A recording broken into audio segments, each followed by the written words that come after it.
성경 고백, 우리 다 함께 고백하도록 하겠습니다. 성경 고백 시작. 저는 배워서 확신한 일에 거하기를 원합니다. 성경은 능히 저로 하여금 그리스도 예수 안에 있는 믿음으로 말미암아 구원에 이르는 지혜가 있게 하는 생명의 말씀인 것과 모든 성경은 하나님의 감동으로 된 것으로 교훈과 책망과 바르게 함과 의로 교육하기에 유익하여 하나님의 사람으로 온전하게 하며 모든 선한 일을 행할 능력을 갖추게 하는 영원 불변한 하나님의 진리의 말씀인 것을 믿습니다. 아멘. 서신 채로 하나님 말씀 역대상 15장 1절에서 4절, 구약성경 632페이지 632 구약성경 632페이지 역대상 15장 1절에서 4절, 우리 4절인데요 다 같이 한 목소리로 4절을 합독하도록 하겠습니다. 역대상 15장 1절에서 4절 시작. 다윗이 다윗성에서 자기를 위하여 궁전을 세우고 또 하나님의 궤에 둘 곳을 마련하고 그것을 위하여 장막을 치고 다윗이 이르되 레위 사람 외에는 하나님의 궤를 맬 수 없나니 이는 여호와께서 그들을 택하사 여호와의 궤를 메고 영원히 그를 섬기게 하셨음이라 하고, 다윗이 이스라엘 온 무리를 예루살렘으로 모으고 여호와의 궤를 그 마련한 곳으로 메어 올리고자 하여 다윗이 아론의 자손 레위 사람을 모으니. 아멘. 작성하시겠습니다.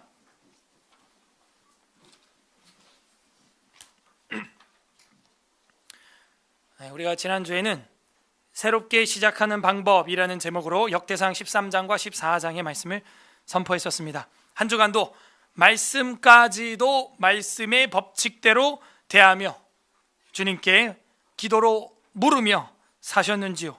오늘은 영원히 섬기는 법이라는 제목으로 역대상 15장과 16장의 특별 계시를 선포하고자 합니다. 다 함께 따라하겠습니다. 영원히 섬기는 법. 영원히 섬기는 법. 우리는 영원한 섬김을 하고 있습니까? 가장 안전한 성화, 가장 안전한 착한 선행은 바로 성경에 기반한 것입니다.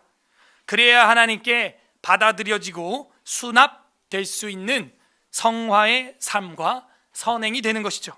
섬김도 마찬가지입니다.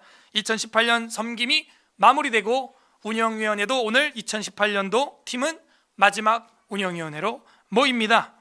그러면 이 2018년 섬김은 끝난 걸까요? 이제 2018년까지만 인정되고 없어지는 건가요? 그렇지 않습니다. 성경적 섬김이었다면 우리가 육신의 장막을 벗고 우리의 속사람이 하나님 앞에 계수된 바 되는 그날 영원히 기억된 바 될 수 있는 섬김이었다는 것이죠.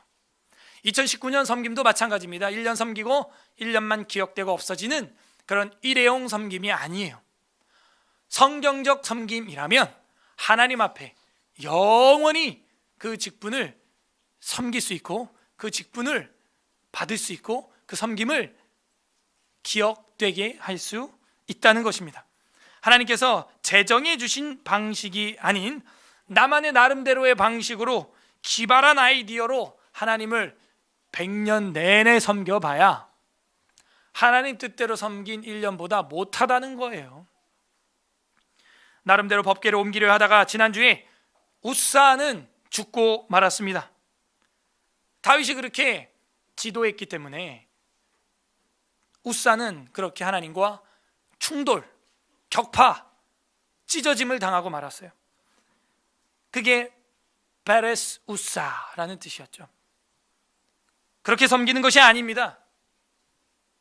열심히 아무리 섬겨도요, 성경에 보면 너의 그 열심이 여호와의 성전을 오히려 가렸다, 막았다, 천국가의 자식을 오히려 도리어 막고 배나 지옥 자식이 되게 했다. 바울도 말합니다. 내가 너희들보다, 내 영갑자들보다 내가 유대인들의 교회에 있을 때는 누구보다도 열심히 특심이었다. 무슨 말이에요? 헛된 열심이었다, 이 얘기죠.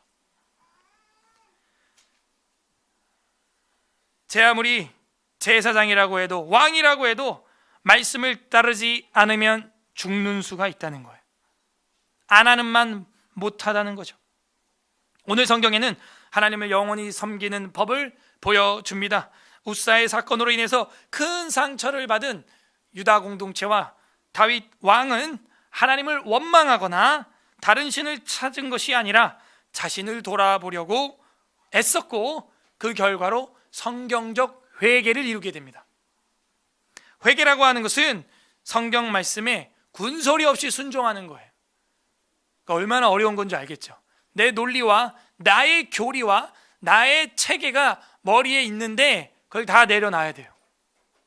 그대로 말씀에 수긍해야 돼요. 정말 어려운 거예요. 그래서 순종은 누가 하느냐? 나를 부정하는 자, 주를 부정하는 자, 성경을 부정하는 자는 절대 순종 못합니다.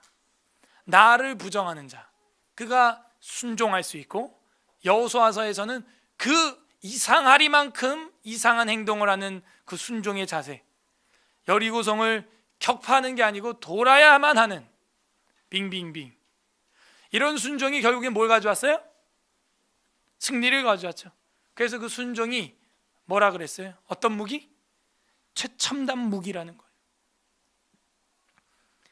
그래서 상처를 받은, 또 충격을 받은 다윗과 유다인들은 하나님을 원망하거나 다른 신을 찾은 게 아니라 자신을 돌아보고 성경 말씀의 수준에 도달하는 데까지의 순종을, 회개를 하게 됩니다. 그리고 장로와 천부장과 레위인들과 의논하여 바르게 하나님을 섬기는 법도를 배워 진정한 섬김을 실행하게 되죠. 그 섬김이야말로 영원한 섬김이에요. 하나님의 법궤가 있고 그 법궤를 가지고 이제는 찬양이 폭발합니다. 그리고 하나님 앞에 이제는 기도를 할 뿐만이 아니고 백성들을 위하여, 국가를 위하여, 그리고 내 가족들을 위하여, 가정을 위하여 한없는 축복을 해주는 다윗의 모습이 나와요. 복을 빌어주는 게 축복이죠. 그래서 어디에 축복이 넘치느냐? 축복이 넘치느냐? 바로 그 법궤의 말씀대로 순종하고 따라갈 때 찬양이 폭발하고 축복이 터져 나오는 거예요. 그것이 무엇이냐? 우리는 그것을 행복이라 그래요. 2019년 소원이 뭐예요? 무슨 소원이 필요합니까? 법궤를 따라가고 그 가운데 시편 찬송이 터져 나오고, 내 입에서 가족들과 국가를 보면 축복이 나오고, 그거 이상도 이하도 바랄 게 저는 없어요. 그죠? 돈, 명예, 그런 건 없어도 좋고 있으면 더 좋고 보너스고요. 우리의 가장 바람, 행복은 바로 그런 평안함이에요. 평안함.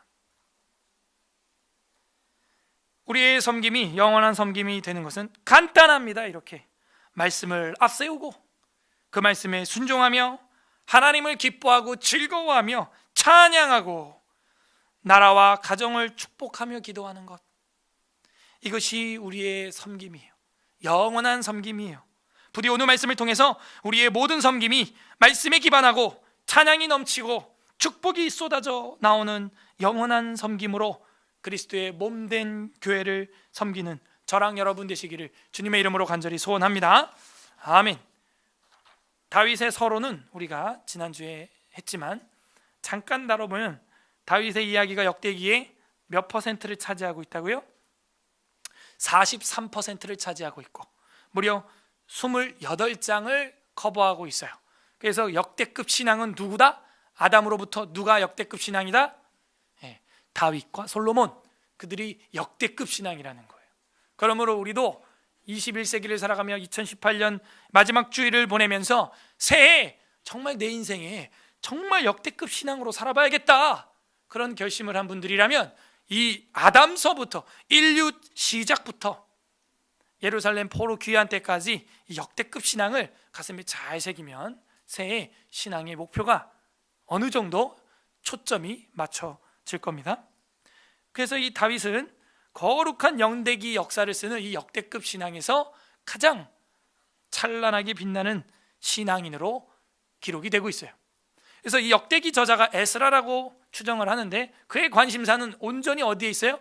다른 거 다 필요 없고 오직 신앙, 오직 믿음, 거기에 관심이 있어요. 그 신앙과 믿음이 모든 것을 회복한다.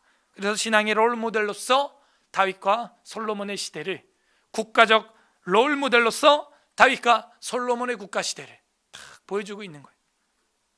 자, 잠깐 복습을 해보면 지난주에는 우리가 13장, 14장을 봤는데요.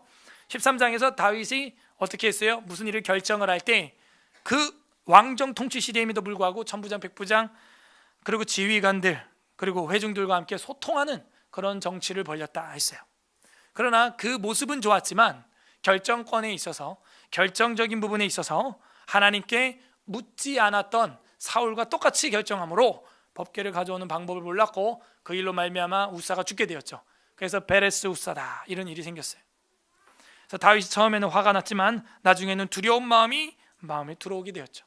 그리고 오베데돔 집에서 그것이 안치되어 있는 석 달 동안에 하나님이 복을 주셨다 하는 것을 이야기를 쓰면서 중간에 14장이 나옴으로 하나님이 여전히 이 다윗을 하나님이 회복시켜주고 싶어한다 하는 마음을 우리가 볼 수 있었어요. 그래서 13장 다음에는 원래 15장이 나와야 되는데 지금 13장이 나오고 14장이 나왔다. 다시 말해서 13, 14, 15가 순서가 아니고 14, 13, 15가 순서입니다. 그런데 왜 14장이 사무엘 하 5장임에도 불구하고 이 6장보다도 나중에 나오는가? 왜 법궤 이야기가 가장 먼저 다윗의 즉위 이후에 튀어나오는가? 저자의 의도가, 이 역대기 기자의 의도가 어디 있다 그랬어요? 네, 믿음에. 그래서 하나님의 사람 다윗이 정치를 할 때 왕위의 계승을 받고 나서 가장 먼저 한 일이 보다 하나님의 말씀을 자기 안으로 가지고 오는 것, 이것이 먼저였다는 것을 보여주고 있어요. 그러나 그 말씀을 사모하는 방법, 말씀을 가지고 오는 방법조차도 말씀적이어야 한다 하는 걸 보여주고 있는 것이고, 14장에서 그래도 그를 버리지 않고 하나님께서는 그를 명성이 나게 하셨고 회복을 시켜주셨고 이방 민족들이 다윗을 두려워하게 했다. 다윗이 하나님을 두려워하니 이방 민족이 다윗을 두려워하는 그런 이야기로 딱 끝이 났었습니다. 그리고 오늘 15장 시작이 되는 거죠. 이 15장은 법궤 입성이 드디어 나오게 됩니다. 그래서 1절부터 3절까지는 법궤 운반 준비 과정이 나와요. 법궤 운반 준비, 15장 1절에서 3절. 1절, 다윗이 다윗성에서 자기를 위하여 궁전을 세우고 또 하나님의 궤를 둘 곳을 마련하고. 자, 우사가 죽었음에도 불구하고 다윗은 포기하지 않습니다. 자신의 궁전을, 일단 거처를 정비하고 그 다음에 하나님의 궤, 언약궤를 둘 곳을 준비합니다. 마련합니다. 그것을 위하여 장막을 칩니다. 그리고 이게 성막인지는 모르겠어요. 성막은 원래 실로에 있기 때문에 이걸 장막으로, 그 모세의 성막으로 보기에는 조금 난해한 점이 있습니다. 미스테리예요. 어쨌든 법궤를 마련하기 위한 거처를 마련했다, 이 정도로 우리가 해석을 하면 되겠습니다. 그리고 나서 이 1절에서 우리가 읽어낼 수 있는 것은 다윗이 뭐 했다? 징계를 받은 후에도 낭망하지 아니하고 어떻게 했어요? 다시 하나님께로 나갔다 하는 거예요. 저랑 여러분이 인생이 꼬일 때가 있어요. 베레스 우사 같은 일이 터질 때가 있습니다. 다른 게 아니고 하나님 말씀을 가져온다고 하는데 그 운반하는 자가 죽을 수도 있는 거예요. 그럴 때 우리가 하나님을 원망하거나 하나님을 부정하고 다른 신에게로 돌아가거나 할 것이 아니고 자신을 돌아봐야 하는 거예요. 자신을 재정비해야 되는 거예요. 자기 집을 돌아보고 왕궁을 돌아보고 주의 말씀이 들어올 곳을 다시 점검하고 회개하는 것이죠. 그래서 영원히 섬기는 방법이 뭐냐? 첫 번째, 회개하는 거예요. 회개. 2018년 마지막 주입니다. 하루 남았습니다. 내일 포함 이틀. 딱 좋아요. 뭐가 좋으냐? 과거의 악습을 버리기에 너무 좋아요. 그동안 지은 죄가 족합니다. 이걸 새해까지 가지고 갈 필요가 없어요. 말씀의 무지함, 기도하지 아니하는 오만하고 교만한 우리의 이 신앙, 지금 여기까지 충분해요. Old has gone, new has come. 그죠? 이제 옛날 건 가게 만들어요. 새 것이 오니까요. 창세기에 보면 하나님이 계절과 날과 시간과 이런 것들을 정해 놓으셨다는 거예요. 딱 버리기 좋은 해 아니에요? 딱 버리기 좋은 시간 아니에요? 이제 그런 불경건했던 우리의 그런 날라리 신자의 태도는 버려야 돼요. 저희 교회 온 지 3년 이상 되신 분들, 이제 특별한 사정이 없는 이상은 이제 그만 쉴 때도 됐어요. 그만 놀아요. 이제 3살 넘었으면 이빨도 났습니다. 근데 자꾸 젖달라고 물어뜯으면 엄마 아파요. 심하면 엄마 주먹이 나갑니다. 그죠? 너희가 이제는 마땅히 식물을 먹을진데 아직도 젖이나 이런 것으로 먹어야 할지냐? 옛 것을 보내세요. 다윗도 옛날에 그 무지를 버렸어요. 1절과 2절에는 갭이 있는데 무슨 스토리가 빠졌습니다. 근데 뭔지 모르지만 2절을 보면 알 수 있는 것은 다윗이 열심히 공부했어요. 뭘 공부했는가? 성경을 공부했어요. 자문을 얻었어요. 장로들과 천부장들과 레위 자손들에게. 그래서 이 법궤를 옮기는 방법을 알게 되었습니다. 이게 운반 준비예요. 말씀을 받아들일 준비를 하는 거예요. 준비를. 다윗이 그렇게 했는가 어떻게 알 수 있죠? 2절 다윗이 이르되 레위 사람 외에는 하나님의 궤를 맬 수 없나니. 자, 이게 어디 나와요? 민수기 4장에 나오죠.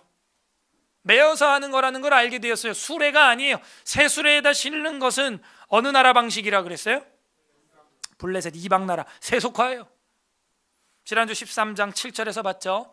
새 수레에다가 법궤 옮기다가 소가 어디서 뛰었어요? 타작 마당. 평평해요, 울퉁불퉁해요? 평평한 데서 마차가 우마차가 뛸 리가 없죠. 뛰었다는 얘기는 평탄한 내 인생에 환란이 생겼다는 거예요. 평탄한 여러분 인생 아무 이상 없을 것 같은데 뭔가 문제가 생겼어요? 덜컹거려요? 위태위태해요? 내 손 쓰고 싶어요 막? 그래서 이유가 있는 거예요. 하나님의 말씀의 매뉴얼대로 하지 않기 때문입니다. 새 수레에 실는 것 새 거예요? 멋있어요? 깨끗해요? 그러나 세상의 방식이에요. 세상의 방식이에요. 우린 그거 다 버려야 됩니다. 조금 힘들고 아날로그 같고 답답하고 성경 자막도 안 틀어주고 찬송가 가사도 안 띄워주는 거 너무 답답하고 그 뒤에 큰 스크린도 있는데 왜 목사님 얼굴도 안 써가지고 저 멀리 있는 사람은 잘 안 보이나? 다 의도가 있어요. 하나님 말씀, 그리고 우리가 예배 드릴 때 오직 하나님께만 집중, 성경을 넘기고 생각을 하고 손에 익히고 더욱더 하나님께로 다가가는 훈련, 그것이 더 크다고 보는 것이죠. 다윗이 이제 말씀대로 합니다. 말씀대로 배웠습니다. 레위 사람 외에는 궤를 맬 사람이 없다. 이젠 세상의 방식대로 안 합니다. 궤를 메고 갑니다. 이 메어라는 말은요 13장 5절에 나왔던 하나님의 궤를 메어오고자 할세랑 다른 히브리어예요. 제가 지난주 말씀드렸지만 여기 13장 5절에 메어오고자 할 때 이 메어는 그냥 bring 정도의 영어 의미예요. 옮기다 정도고, 여기 지금 15장 2절에서 궤를 메어 할 때 메어는 bring의 의미가 아니라 carrying의 의미입니다. 히브리어 원어도 달라요. 13장에서 5절에 메어오고자 할 때 이 메어라고 하는 히브리어하고 여기 지금 15장 2절에 궤를 맬 수 없나니 할 때 메다라는 단어하고는 엄연히 다른 단어이다 라고 하는 것입니다.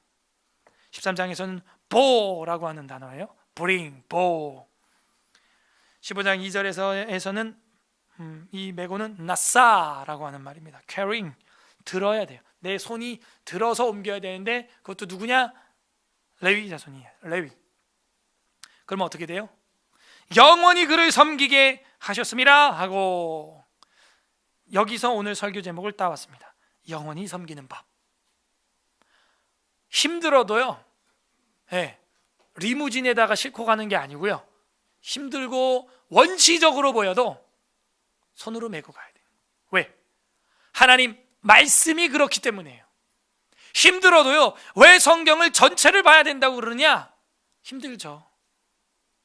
힘들어도 왜 주일날 이렇게 설교를 2장씩 3장씩 하면서 7년 만에 구약 설교를 끝내는 시점에 오느냐? 힘들어도요, 아날로그라고 해도요, 손으로 수작업 같아 보이도요, 그게 신명기 31장 모세를 통한 하나님의 명령이고 유언이었기 때문에 그래요. 맞습니까? 그래서 우리가 힘들어도요 메고 가야 돼요. 리무진에 실으면 제일 편하죠. 소가 끌고 가면 오토매틱 정말 좋죠. 오늘날 예수만 믿고 땡! 너무 좋죠.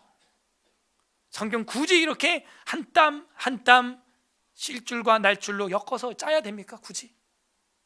주님의 명령이에요. 정색, 자색, 홍색, 실과, 가늘게 꼰 배실로 짜라는데 어떡해요? 그래서 우리가요, 최첨단 디지털 시대에 뭐 이렇게 해도요, 겪어봐서 알잖아요. 통신 마비되고 전기 나가면요 다 아날로그로 돌아가야 돼요. 우리가 성경도요 손으로 봐야 되고 전체로 봐놔야 돼요. 나중에 검색이 안 되고 여러분 앱이 고장이 나고 그러면 이제 이 책으로 봐야 됩니다. 책으로. 그리고 그동안 한 땀 한 땀 봤던 걸 마음속에서 끌어올려야 되는 거예요. 성령님의 조명하심을 받아야 됩니다. 한 땀 한 땀 해야 돼요. 그럼 어떻게 돼요? 영원히 섬길 수 있게 됩니다. 전기 나가도 상관없어요. 빔 프로젝트 작동 안 되고 자막 안 나와도 상관없어요.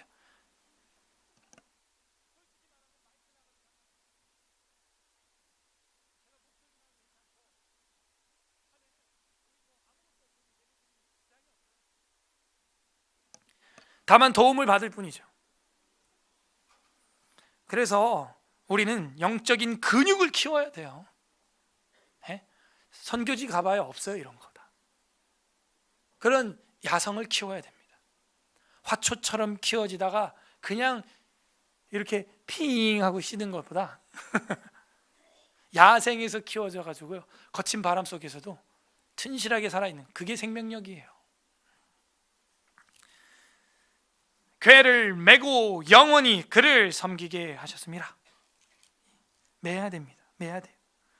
영원히 섬기는 법, 첫 번째는 이렇게 말씀으로 회개하는 것이고요.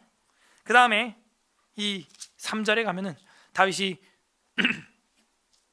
이스라엘 온 무리를 예루살렘으로 모으고 여호와의 궤를 그 마련한 곳으로 메어 올리고자 하여, 계속 메어 올리고자 합니다. 다윗이 아론의 자손 레위 사람을 어떻게 해요? 모으니, 지금 법궤 옮길 준비를 하고 있죠. 준비가 필요해요. 우리도 이제 새해를 맞이하려면 준비가 필요해요. 새해를 그냥 허무하게 시작하고 허무하게 보내지 않으려면 준비가 필요해요. 새해 1월달 성경 읽기 참 좋은 계절이에요. 다들 저희 산청에 에스라우스 갔다 오세요. 4박 5일 갔다 오세요. 이 겨울에 가면 별도 잘 보입니다. 별도 잘 보여요. 그래서 새해를 준비를 하는데 어떻게 하냐? 말씀을 운반할 준비를 하는 거예요. 여러분이 하나님 말씀을 전하고 자녀들에게 가르치고 싶은 새해를 맞이하려면 여러분이 먼저 준비를 해야 돼요. 말씀을 배워야 돼요. 레위 사람 준비해야 돼요. 다윗처럼 말씀 연구를 해야 돼요. 어떻게 해야 이 말씀을 내가 나를 수 있는 자가 되느냐? 먼저 말씀을 준비해야죠. 레위인 소집을 합니다. 그리고 그 소집된 레위인들의 명단이 나오게 되고 그들 중에서 궤를 맬 사람들을 선발을 하게 됩니다. 그게 15장 4절부터 15절까지 레위인 소집. 자, 레위인 소집 5절 그핫 자손 중에 지도자 우리엘과 그의 형제가 120명이요 무라리의 자손 중에서 지도자가 아사야와 그의 형제가 220명이요 게르솜 자손 중에서 지도자 요엘과 그의 형제가 130명이요 엘리사반 자손 중에 지도자 스마야와 그의 형제가 200명이요 헤브론 자손 중에 지도자 엘리엘과 그의 형제가 80명이요 우시엘의 자손 중에서 지도자 암미나답과 그의 형제가 120명이라. 대충 더하면 한 862명 정도 됩니다. 근 1000명. 자, 그핫 5절 7절 게르솜 나오죠. 그런데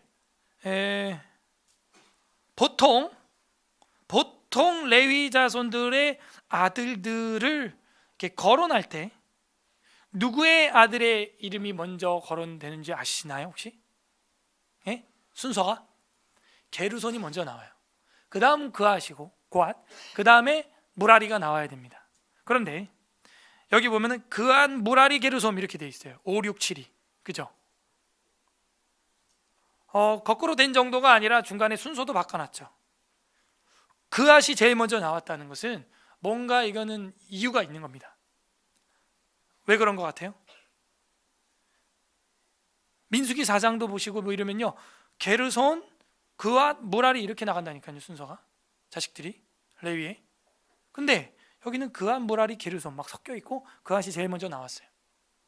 그 이유는 우리가 민수기 4장 한번 그렇게 말만 자꾸 지난주부터 하는데요, 보겠습니다. 직접 민수기 4장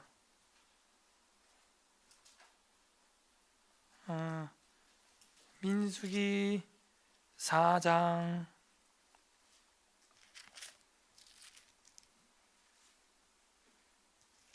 5절에서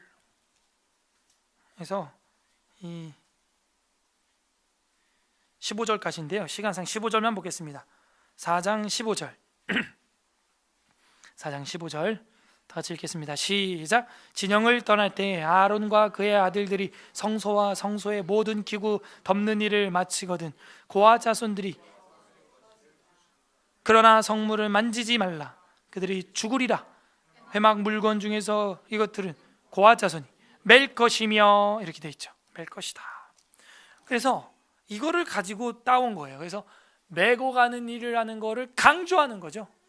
그래서 다른 본문이 아니라 그앗이 제일 앞서 나오는 본문, 그리고 매야 되는 어떤 그 강조점, 그를 연구한 다윗과 그 신하들이 그앗을 가장 먼저 앞세워서 이야기를 하고 있는 것입니다. 진배치나 이런 거 보면요, 순서가 달라요. 그래서 그앗, 이 지금 메고 가는 자를 부각하고 있다라는 거예요. 그거 만지지 말라. 이런 내용들을 오늘 확인을 했습니다. 총 862명 정도 돼요. 11절 다윗 제사장 사독과 아비아다를 부르고 또 레위 사람 우리엘과 아사야와 요엘과 스마야와 엘리엘과 암미다답을 불러서 그들에게 이르되 너희는 레위 사람의 지도자이니 너희와 너희 형제의 몸을 깨끗하게 성결하게 하고 내가 마련한 곳으로 이스라엘 하나님 여호와의 궤를 메어 올리라. 이렇게 돼 있어요. 메어 올리라. 이 지금 단락에서 뭐가 강조점인지 우리는 충분히 파악을 할 수가 있습니다. 13절 전에는 너희가 매지 아니하였으므로 우리 하나님 여호와께서 우리를 찢으셨다. 그죠? 매다, 매라, 매어, 매지 아니하였으므로 우리를 찢으셨다 하면서 나를 이라는 말이 아니라 우리를 하면서 공동 책임이라고 말하고 있어요. 찢으셨다라고 하는 말이 파라츠라는 말인데 우리 한글 성경에는 그게 베레스 이렇게 된 거예요. 베레스 우사, 파라츠 우시야 이렇게 돼 있는 건데, 이 우사가 찢어졌다, 돌파됐다, 부서졌다 하는 거를 베레스 이렇게 된 거죠. 그래서 여기 찢으셨으니, 우리를 찢으셨으니에 찢으셨으니는 파라츠, 베레스. 이는 우리가 규례대로 그에게 뭐 했어요? 구하지 아니하였다. 구하지, 따라쉬라는 말인데 이 말이 어디 쓰였냐? 지난주 13장 3절 하반절 사울 때에 우리가 궤 앞에 묻지 아니하였다. 다라시 로 다라시 묻지 않았다. 사울 때. 근데 여기는 뭐예요? 자기들도 묻지 않았다. 구하지 아니하였느니라 로 다라시 했다. 우리가. 그래서 어떻게 됐다? 찢어졌다. 이건 우리의 책임이다. 우리가 규례대로 하지 않았기 때문에. 그러므로 우리는요, 나만 잘하면 되지 그게 아니에요. 우리 무리가, 우리 이 공동체가 잘하고 있는가, 그게 중요한 것입니다. 우리 무리가 잘 교회가 운영되고 있는가, 우리 안에 성결치 못한 것은 없는가, 퍼지고 있는 누룩은 없는가, 늘 체크해야 돼요. 체크. 그래서 구하지 아니했던 것에 대한 회개. 14절 이에 제사장들과 레위 사람들이 이스라엘 하나님 여호와의 궤를 메고, 이 단락에서는 괴는 매는 거다. 이게 강조점이에요. 메고 올라가려 하여 몸을 성결하게 하고, 두 번 나왔죠. 12절에 성결, 14절에 성결. 하나님의 말씀을 가까이 할 때의 우리의 자세입니다. 15절, 모세가 여호와의 말씀을 따라 명령한 대로 레위 자손의 채에 하나님의 궤를 꿰어 어깨에 매니라. 영원히 섬기는 방법 뭡니까? 말씀을 따라가는 것입니다. 영원히 섬기는 방법, 첫 번째는 회개였어요. 두 번째는 뭐예요? 말씀을 배우고 말씀을 따라 궤를 메어가는 것. 궤는 매는 거예요. 섬기는 어떻게 하는 것이다. 교회는 어떻게 하는 것이다. 배워야 되는 것입니다. 배워야 돼요. 그러므로 우리가 영원히 섬기는 방법은 말씀을 따라가는 거예요. 힘들지만 그 일일이 궤를, 작대기를 만들어서 그를 꿰어서 고리에 끼어서 어깨에 메어서 힘들지만 수작업으로 해나가야 돼요. 해나가야 돼요. 지금 여기 모니터가 안 나오는데 녹화가 잘 되고 있는지 한번 체크해 주세요.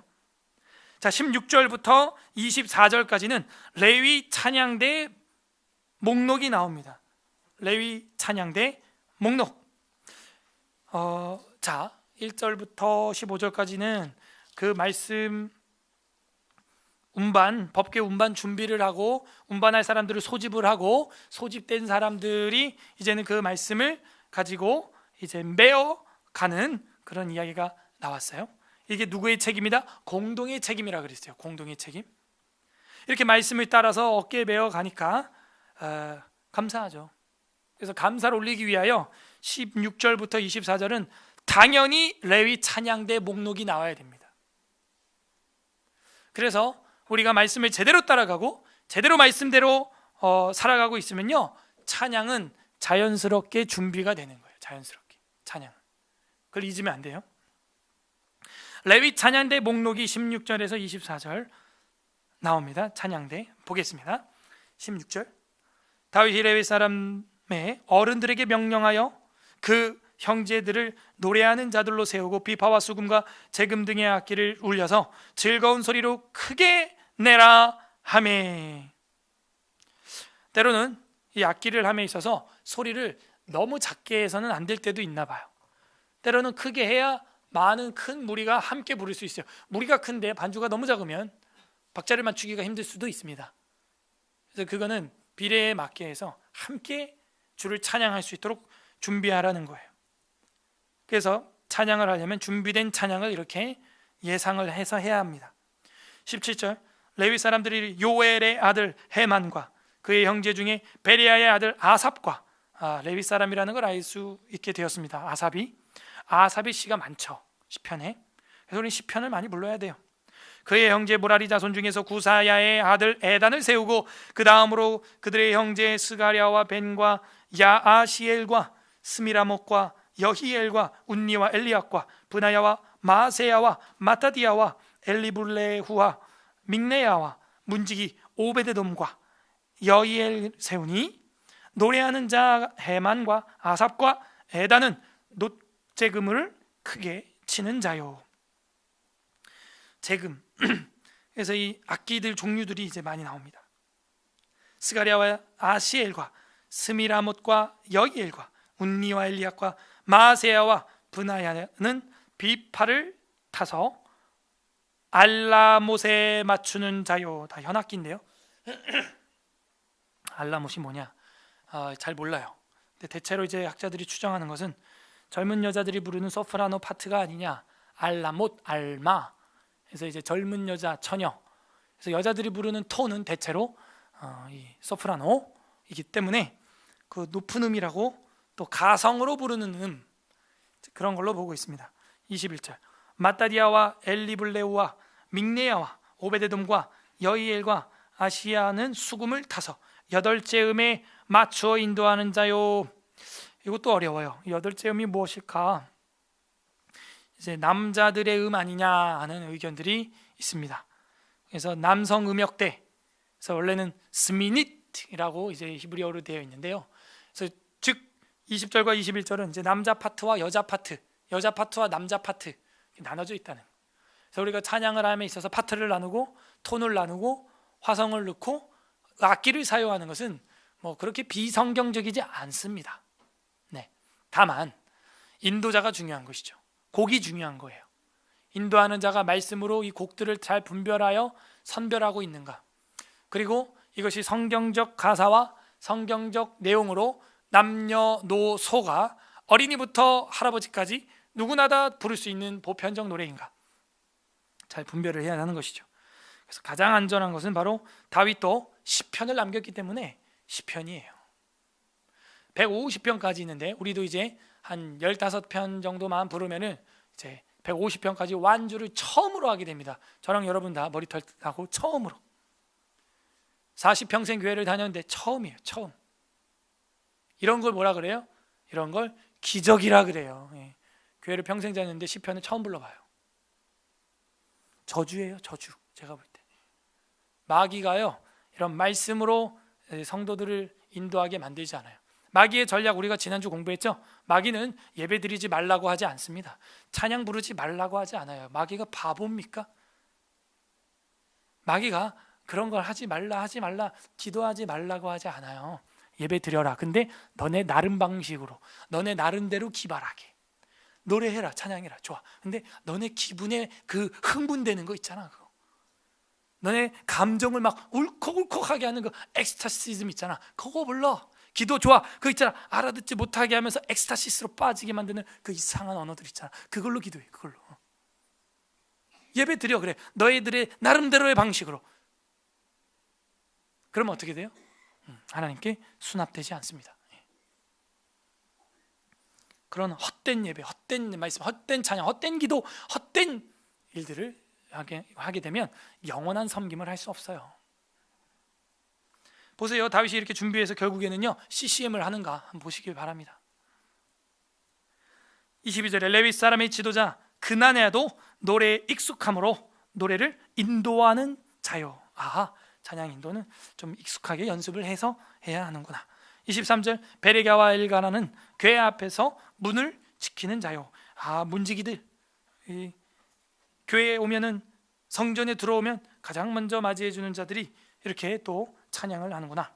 24절 제사장 스바냐와 요사박과 느다넬과 아미세와 스가랴와 분하야와 엘리에셀은 하나님 궤 앞에서 나팔을 부는 자요. 오베데돔과 여이야는 궤 앞에서 문을 지키는 자이더라.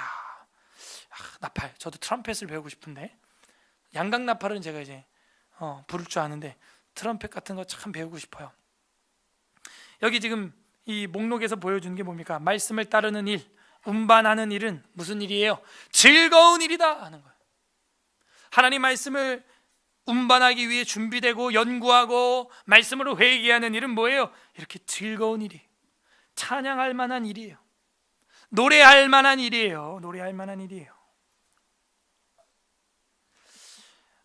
이 말씀을 운반하고 따르는 일이 얼마나 기쁜 일인가? 찬양. 그래서 이 찬양은 뭐냐면요, 내 믿음을 나의 기분을 전환시키고 그런 게 아니에요. 찬양은 뭐냐?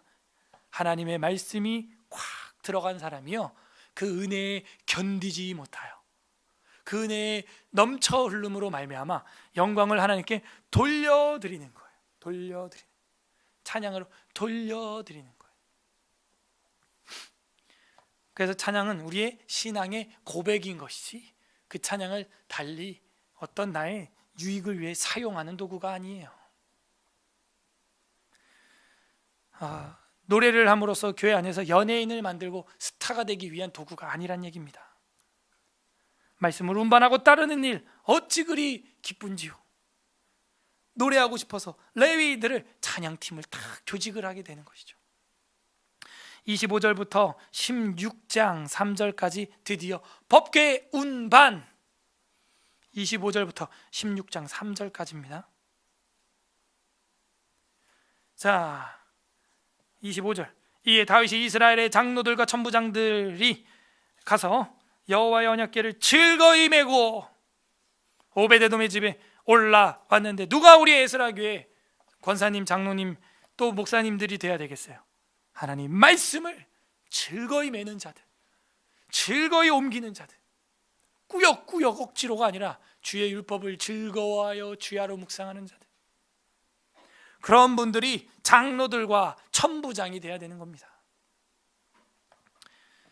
오베데돔 집에 올라왔는데 26절에 하나님이 여호와의 언약궤를 맨 레위 사람을 도우심으로, 하나님이 언약궤를 매니까 도와주시네요.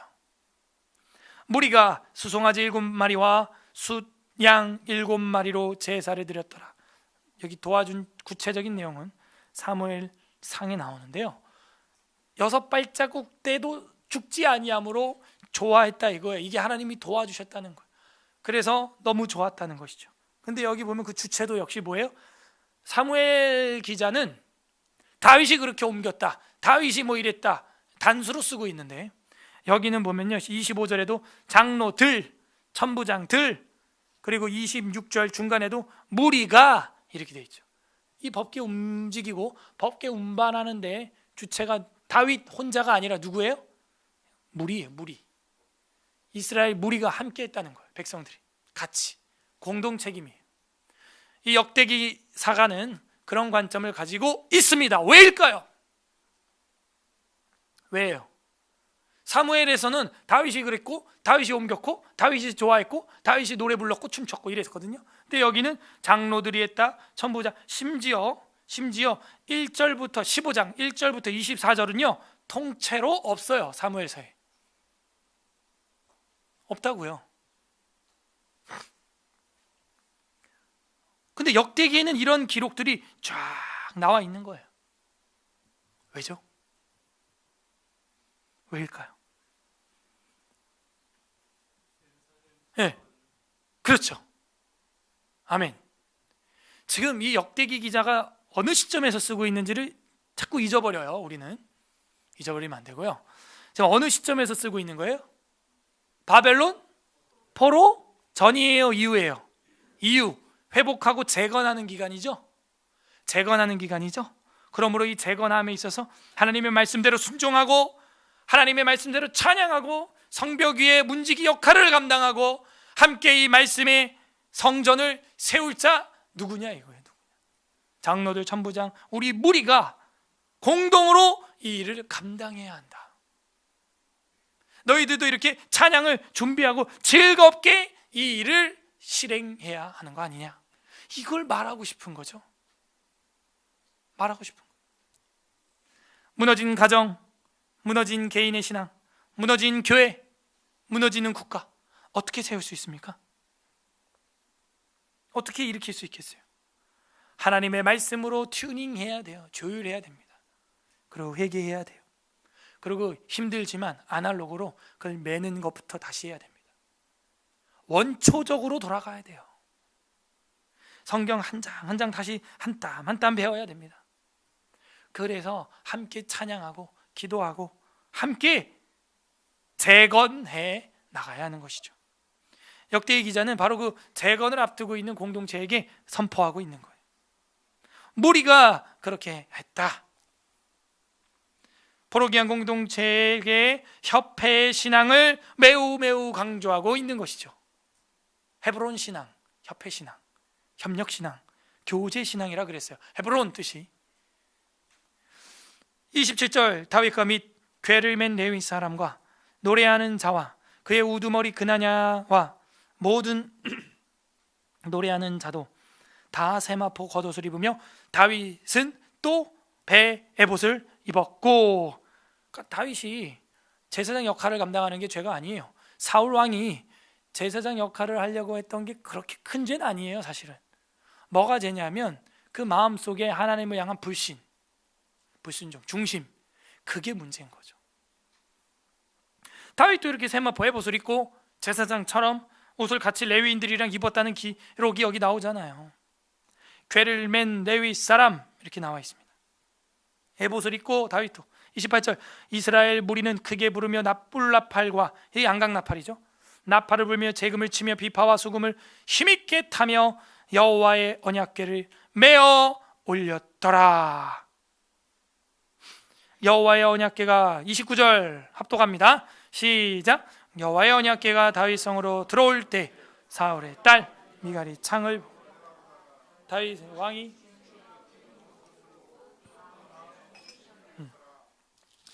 이 15장은요 2절에 레위 사람이 하나님의 궤를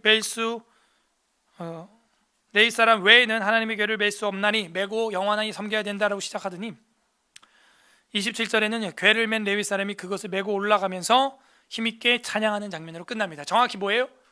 수미상관법이죠. 인클루지오로 되어 있어요. 그래서 15장의 핵심은 궤는 매는 것이다예요. 말씀대로 해야 한다는 거예요. 성경은 전체로 봐야 한다는 것이에요. 우리로 한다면 찬양은 시와 찬미로 해야 한다는 것이에요.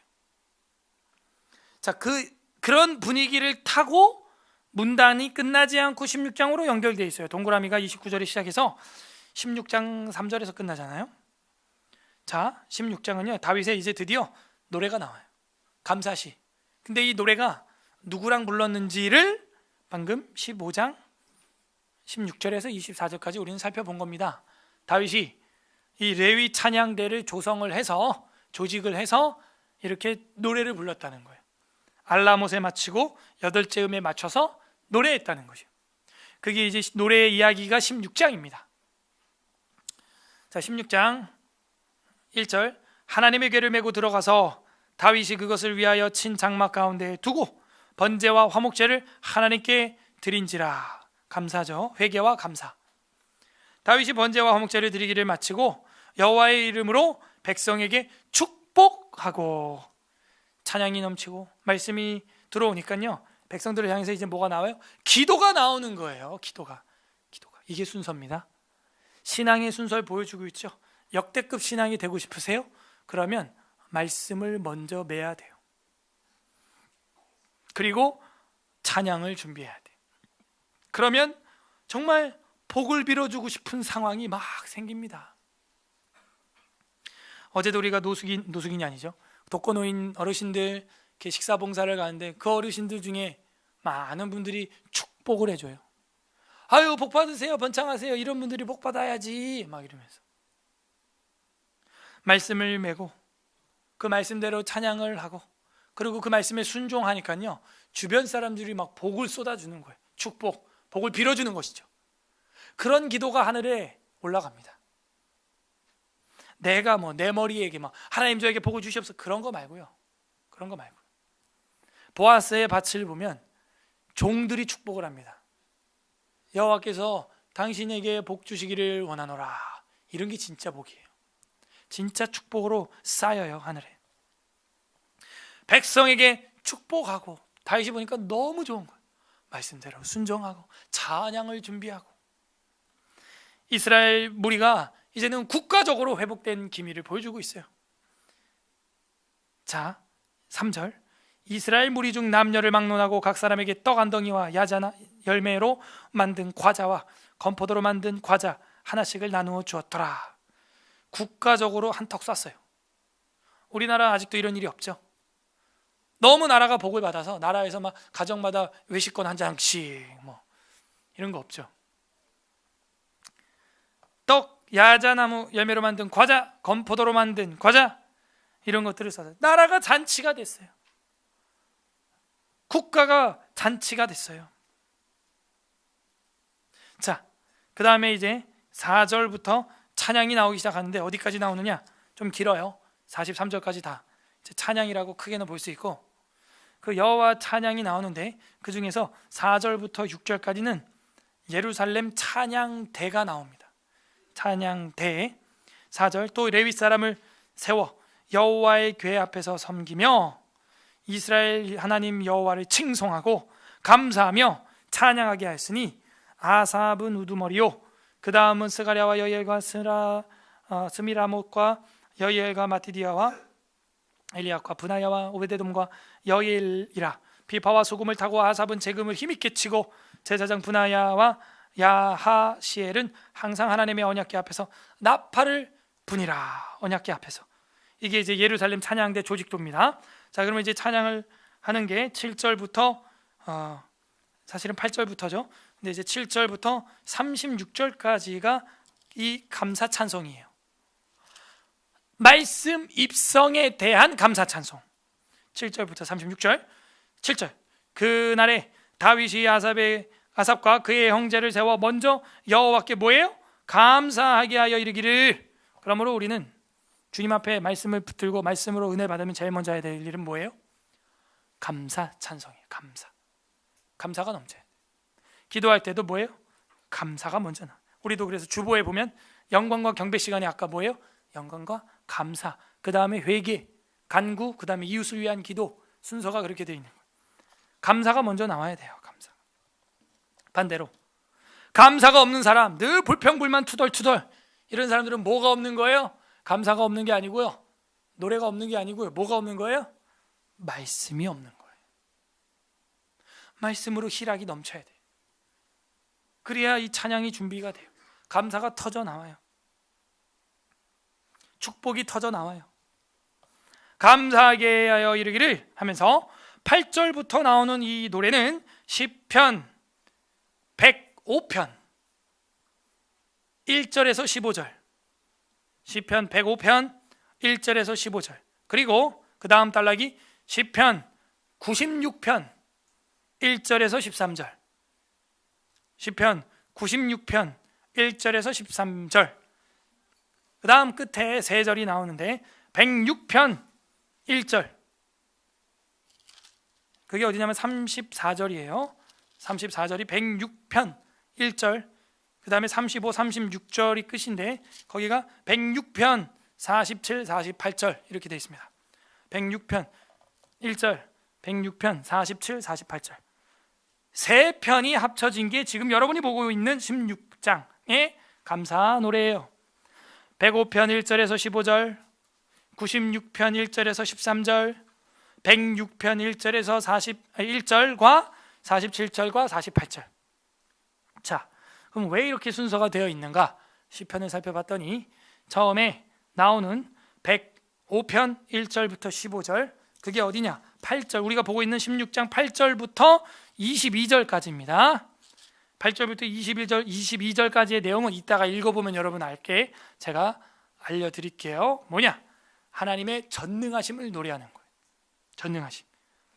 좀 몇 절만 읽어볼까요? 8절, 너희는 여호와께 감사하며 그의 이름을 불러아뢰며 그가 행하신 일을 만민 중에 알릴지어다. 그에게 노래하며 그를 찬양하고 그의 모든 기사를 전할지어다. 그의 성호를 자랑하라. 여호와를 구하는 자마다 마음이 즐거울지로다. 여호와 그의 능력을 구할지어다. 항상 그의 얼굴을 찾을지어다. 그래서 주님의 전능하심에 대하여, 그 다음에 23절부터 33절까지가 시편 96편 1절에서 13절인데 하나님의 공의와 정의를 노래하고 있어요. 하나님의 공의와 정의를 노래하고 있다. 23절 보세요. 온 땅이여 여호와께 노래하며 그의 구원을 날마다 선포할지어다. 그의 영광을 모든 민족 중에, 그의 기이한 행적을 만민 중에 선포할지어다. 여호와는 위대하시니 극진히 찬양할 것이요 모든 신보다 경외해야 할 것임은 만국의 모든 신은 헛것이나 여호와는 하늘을 지으셨다. 33절 보세요. 그리할 때 숲속에 나무들이 여호와 앞에서 즐거이 노래하리니 주께서 땅을 심판하러 오실 것이미로다 하면서 창조와 심판주, 공의와 정의에 대해서 노래하고 있어요. 그 다음 마지막으로 34절부터 36절까지가 시편 106편 1절과 47절과 48절인데 회복에 대해서 이야기하고 있습니다. 요게 결론이죠. 이 역대기는 회복을 이야기한다 그랬죠. 그래서 여호와께 감사하라. 그는 선하시며 그의 인자하심이 영원하미로다.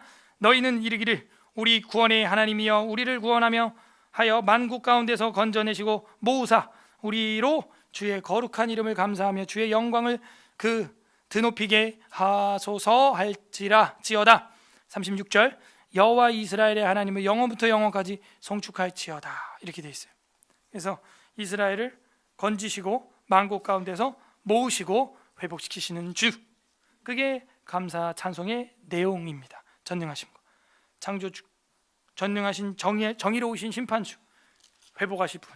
그 다음에 마지막으로 37절부터 43절까지는 예루살렘과 기브온에서 예배가 나오면서 끝납니다. 예루살렘과 기브온의 예배 37절부터 보세요. 다윗이 아삽과 그의 형제를 여호와의 언약궤 앞에 있게 하며 항상 그 궤 앞에 섬기게 하되 날마다 그 일대로 하게 하였고 오베데돔과 그의 형제 60 팔면과 여두둔의 아들 오베데돔과 호사엘을 문지기로 삼고 제사장 사독과 그의 형제 제사장들에게 기브온 산당에서 여호와의 성막 앞에 모시게 하여. 그래가지고 이제 솔로몬이 기브온 산당에서 예배를 드리고 하는 것 같아요.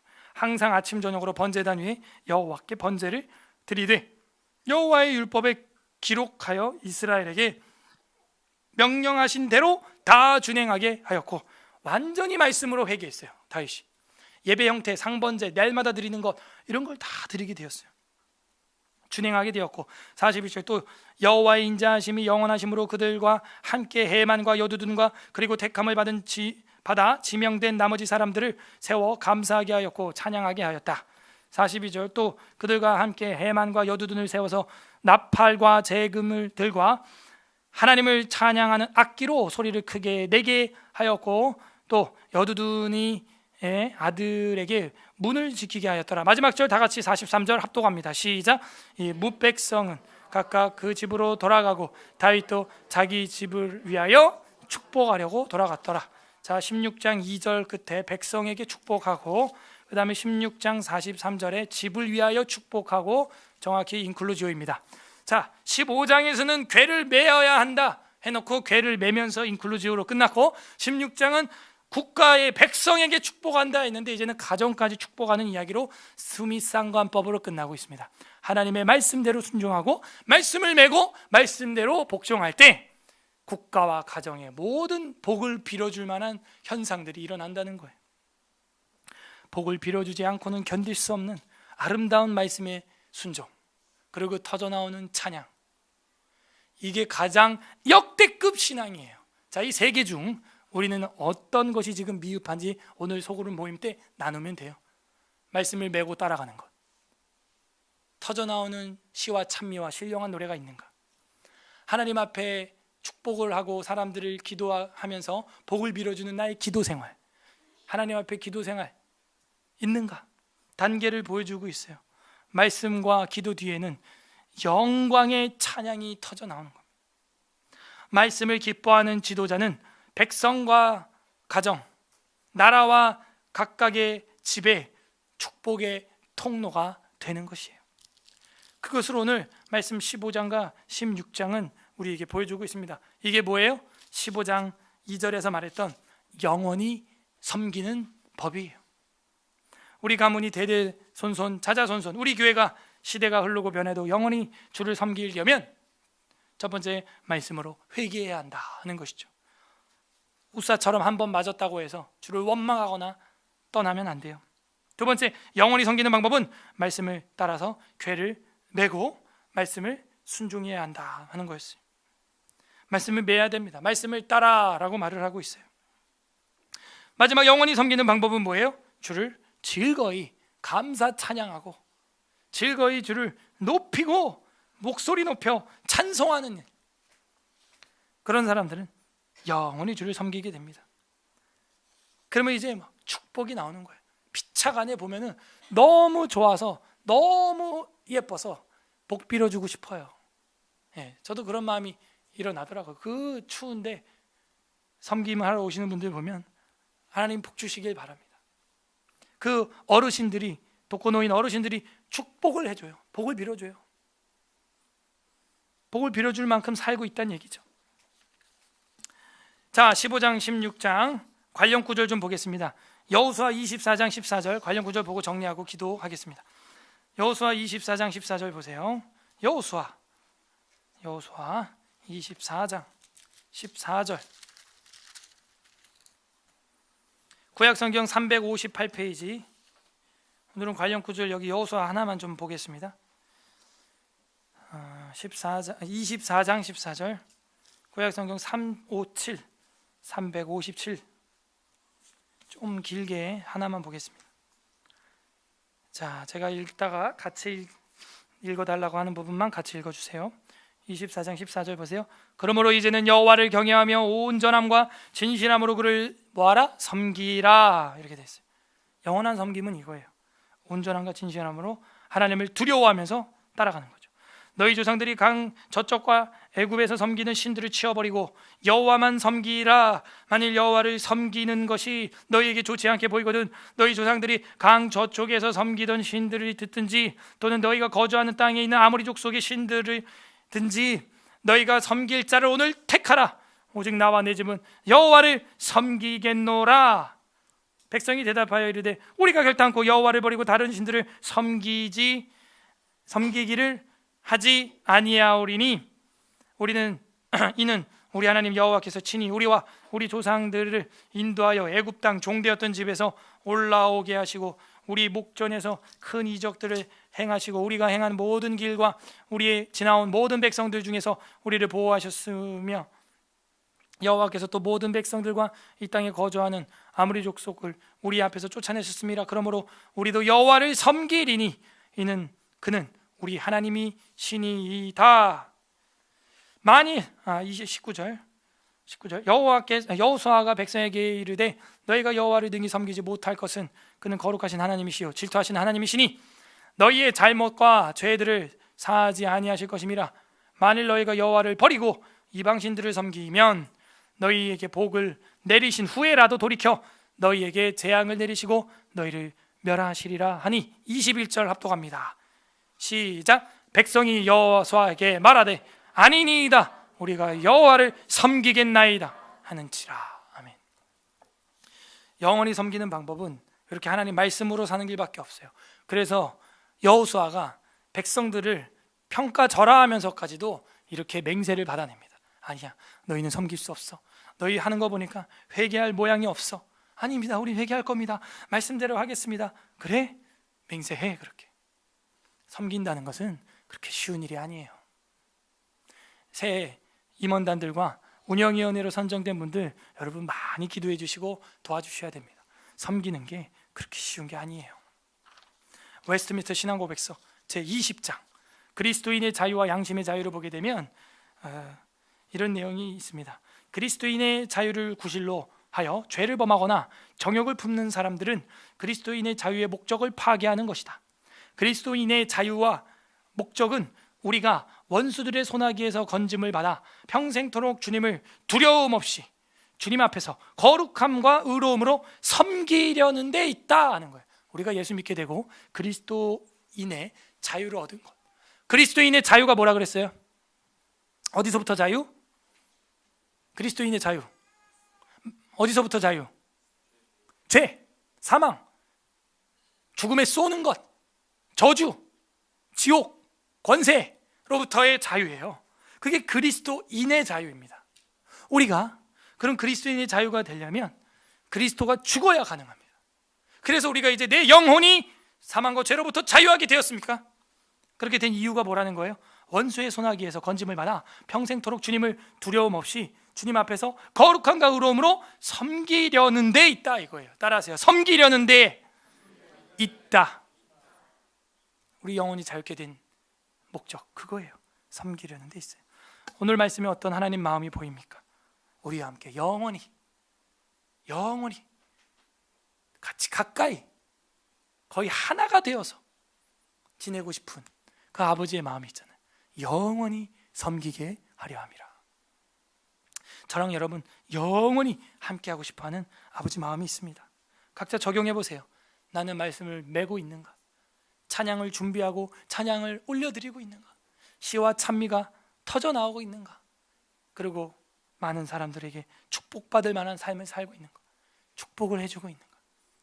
여기 보게 되면요, 오늘 본문에 그 미갈이 덤비는 이야기, 그리고 다윗이 화내는 이야기, 이런 거 싹 지워버렸어요. 왜? 지금 회복의 재건을 앞두고 있는 이 공동체에 그런 추접한 이야기는 하기 싫은 거예요. 그래서 그런 얘기는 싹 빼버리고 좋은 이야기들만 지금 기록을 하고 있는 겁니다. 그래서 새해 이제 올해 안 좋았던 이야기는 이제 다 회개하고 용서해주고 싹 지워버리고 새해에는 이제 좋은 이야기만, 말씀만 따라가고 찬양하고 예수님 의지하고 따라가고 서로 복을 빌어주고 따라가고, 그것이 우리 모임을, 우리 교회를 제대로 회복시키고 한국교회를 회복시키고 영원히 섬기는 방법임을 알려주고 있는 겁니다. 끝맺겠습니다. 우리 주 예수 그리스도는 성경대로 우리를 섬기시러 오셨지 섬김 받으러 오신 분이 아닙니다. 십자가에서 죽기까지 섬기시러 이 땅에 오셨습니다. 오늘 마지막 성경 구절 마태복음 20장 28절 읽고 마치겠습니다. 마태복음 20장 28절, 신약성경 34페이지 34, 신약성경 34페이지 34, 마태복음 20장 28절 한 목소리로 가슴에 새기면서 읽겠습니다. 마태복음 20장 28절 시작. 인자가 온 곳은 섬김을 받으려 함이 아니라 도리어 섬기려 하고 자기 목숨을 많은 사람의 대속물로 주려 함이니라. 아멘. 성탄하신 이유는 바로 이것이죠. 우리도 이 사랑을 받아서 그리스도인의 자유를 얻게 되었습니다. 이제는 우리가 주님의 이 영원한 섬김을 받았으니 우리도 영원한 레위인이 되기 위해서 섬김을 받으려고 하지 마시고요, 이제는 섬겨야 돼요. 우리 주님은 영원한 섬김으로 저와 여러분을 사랑해 주셨습니다. 우리보다 먼저 마음과 목숨과 힘을 다해 사랑해 주셨어요. 우리도 이제는 마음을 다하고 목숨을 다하고 힘을 다해서 영원한 섬김을 할 차례가 되었습니다. 부디 오늘 이 말씀을 한 주간 날마다 묵상하면서 하나님의 말씀에 지적된 바를 회개하고 말씀을 메고 따라가며 섬기고 말씀으로 인해 감사하며 찬양하고 그리고 그 말씀 때문에 이웃에게 축복해주고 기도할 수 있는 저랑 여러분이 되시기를 주님의 이름으로 소망합니다. 우리는 영원한 섬김을 하고 있습니까? 우리 역대상 15장 16장 오늘 설교를 잘 묵상하면서 생각하면서 읽어보도록 하겠습니다. 아멘. 우리 시간 말씀을 생각하면서 같이 기도하는 시간 갖겠습니다. 첫 번째, 하나님 한 해를 돌아볼 때 하나님의 법대로 말씀대로 하나님의 법궤를 매지 않았던 다윗과 레위인들처럼 정말 우리도 그 매기 싫어했습니다. 힘들다고 세술에 실어보내길 좋아했습니다. 편안한 거 좋아했습니다. 안락한 거 좋아했습니다. 하나님 물질 만능주의 좋아했습니다. 정말 하나님 말씀은 그렇게 내 마음에 들어오는 게 아닌데 한 땀 한 땀 하나님의 말씀을 한 장 한 장 넘겨가며 밑줄 치며 그렇게 내 마음에 메어가야 되는 것인데 그렇게 성경적 원리대로 살지 못했습니다. 용서하여 주옵소서. 내 삶이 어려운 일이 있었다고 우사가 죽었다고 하나님께 화내고 원망했었던 적 있었습니다. 회개합니다. 우리 회개기도 올렸으면 좋겠고요. 두 번째는 힘들어도 하나님의 말씀을 메어 가게 하소서. 그래야 하여 영원히 하나님을 섬기게 하여 주시옵소서.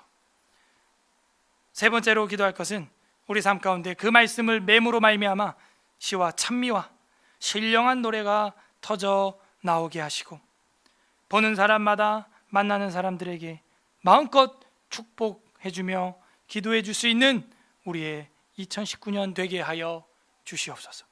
우리 회개하는 기도와 간구하는 기도 새해를 위해서 우리 기도 올려드리도록 하겠습니다. 기도합니다. 하나님 아버지 감사드립니다. 하나님의 법대로 하나님의 말씀대로 올해도 우리가